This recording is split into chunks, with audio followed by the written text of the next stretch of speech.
దావీదు కీర్తన దైవధ్యానము కీర్తనలు 32వ అధ్యాయము.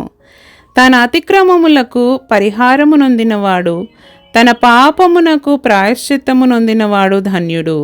యెహోవా చేత నిర్దోషి అని ఎంచబడినవాడు, ఆత్మలో కపటము లేనివాడు ధన్యుడు. నేను మౌనినై ఉండగా దినమంతయు నేను చేసిన నా ఆర్తధ్వని వలన నా ఎముకలు క్షీణించినవి. దివారాత్రులు నీ చెయ్యి నా మీద బరువుగా నుండెను. నా సారము వేసవి కాలమున ఎండినట్టాయెను. నా దోషమును కప్పుకొనక నీ ఎదుట నా పాపము ఒప్పుకొంటిని.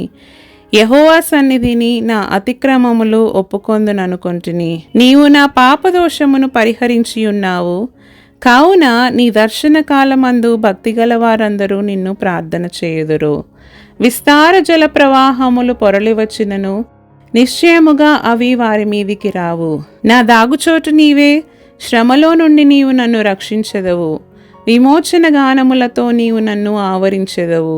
నీకు ఉపదేశము చేసెదను, నీవు నడవవలసిన మార్గమును నీకు బోధించెదను.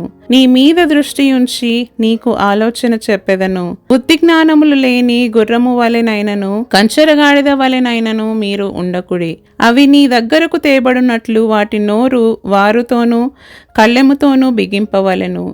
భక్తిహీనులకు అనేక వేదనలు కలుగుచున్నవి. యెహోవా యందు నమ్మికయుంచు వానిని కృప ఆవరించుచున్నది. నీతిమంతులారా, యెహోవాను బట్టి సంతోషించుడి, ఉల్లసించుడి. యథార్థ హృదయులారా, మీరందరూ ఆనందగానము చేయుడి. ఆమేన్.